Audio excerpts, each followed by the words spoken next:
Fala, meus artilheiros, tudo bem com vocês? Sejam todos muito bem-vindos a mais um vídeo aqui no canal. Meu nome é Gabriel, mais conhecido como Gabriel Jaguar, e hoje eu trago para vocês aqui os meus palpites, o meu planejamento de trabalho para esse dia 5/8, quarta-feira de jogos, de retorno da Copa do Brasil. Tem Boca Juniors contra Estudiantes e tem dois joguinhos aqui para a gente fechar essa rodada de Champions League. No QR Code aí abaixo está todos os nossos serviços, nosso grupo totalmente gratuito. Se inscreve no canal, deixa o gostei, um comentário do que achou, para você me ajudar nessa produção de conteúdo. Então, sem te enrolar, bora pro vídeo.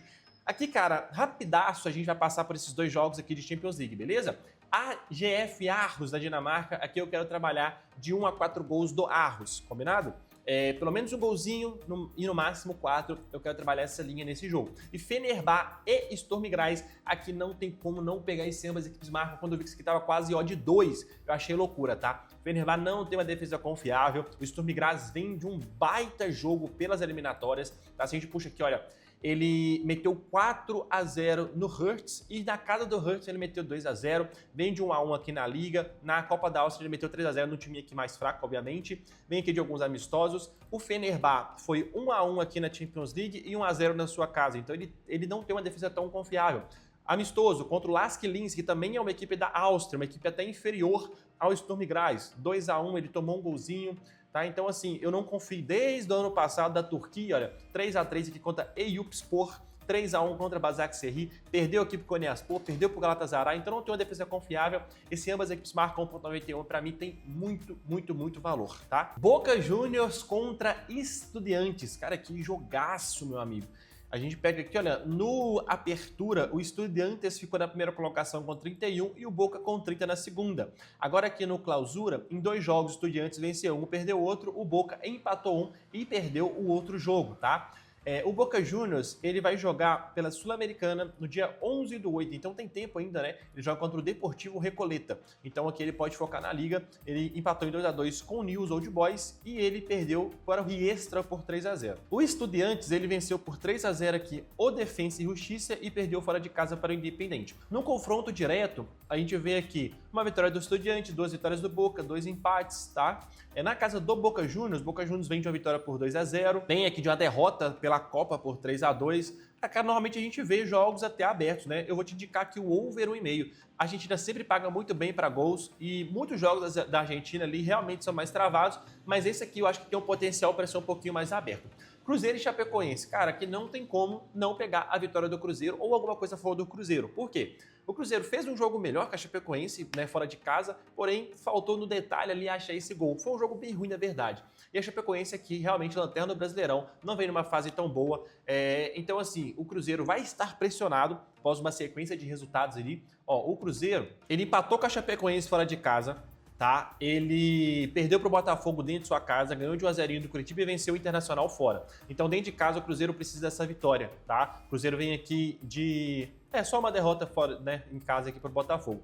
Fora de casa, cara, a Chapecoense aqui foi amistoso, perdeu pra Bahia, perdeu pra Avaí, perdeu pro próprio Cruzeiro, perdeu pro Palmeiras, não tem como, tá? Vitória 1.40 do Cruzeiro tem que estar pegando, eu gosto bastante. Ou então você pega pro Cruzeiro vencer um dos tempos, porque aí você fica um pouquinho mais safe. Mas essa vitória aqui tem muito valor. Grêmio e Mirassol, aqui não tem como fugir de gols, novamente, tá?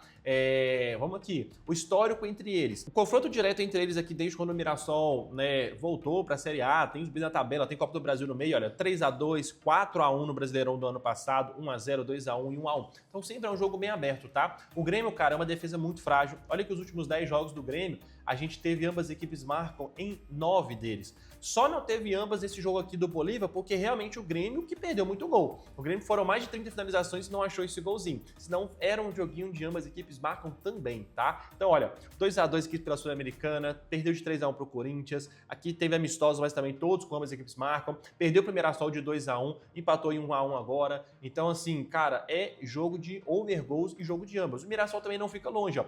1-1, 2-1, 1-1, 2-1. Então, pra mim, é um joguinho aqui com over 1,5, bem com certa facilidade, porque é jogo de volta. Se uma das equipes abrir o placar, vai aumentar a pressão, o time tem que ir pra cima, então pode tomar contra-ataque, pode fazer o gol, pode sofrer. 2 golzinhos nesse jogo aqui, eu acho muito tranquilo de vir. E também, com certeza, gosto desse ambas equipes marcam. Se a gente puxa aqui a média de gols pra gente dar uma olhada, 3.30 a média de marcados sofridos do Grêmio, bem alta, né? E 2.30 a do Mirassol. No primeiro tempo, olha que interessante, 90% dos jogos do Grêmio, ou seja, dos últimos 10 jogos do Grêmio, em 9 9 teve gol no primeiro tempo. E dos últimos 10 jogos do Mirassol, em 8 teve gol no primeiro tempo. Bem forte essa linha de gol HT. Fica de olho também nesse gol no primeiro tempo para esse joguinho, beleza? E no segundo tempo aqui, nem tanto. O primeiro tempo normalmente é mais movimentado, ó. Quase 2 gols marcados e sofridos pelo Grêmio no primeiro tempo. Então, fica de olho nesse gol no primeiro tempo. É um jogo que tem tudo para começar quente, começar bom e tem tudo para ser bem aberto e bem over gols. Fortaleza e Palmeiras tá difícil, né? Primeiro que o Fortaleza vendeu o mando de campo, não vai jogar em sua casa, na teoria, né?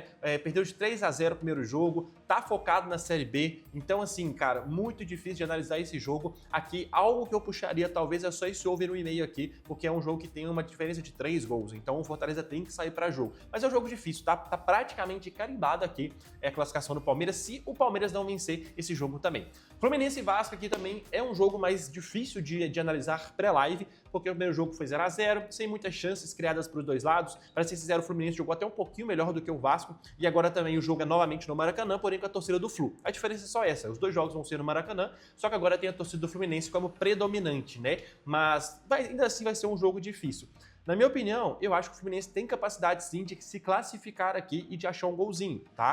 Então, se for buscar alguma coisa, eu buscaria talvez esse gol do Fluminense ou talvez essa classificação. Mas eu acho que o mais safe, irmão, de verdade, é talvez trabalhar esse menos de 3,5 gols aqui para completar algum bilhetinho. Para mim vai ser mais um jogo travado, de ali no máximo, talvez 1-1, 1-0, 2-0, no máximo 2 gols, tá? Acho bem difícil a gente pegar um joguinho aqui para menos de 3,5 e sair 4 gols. Acho muito difícil. Então, vou trabalhar essa linha aqui do Fluminense e Vasco da Gama, que eu acho bem interessante, beleza?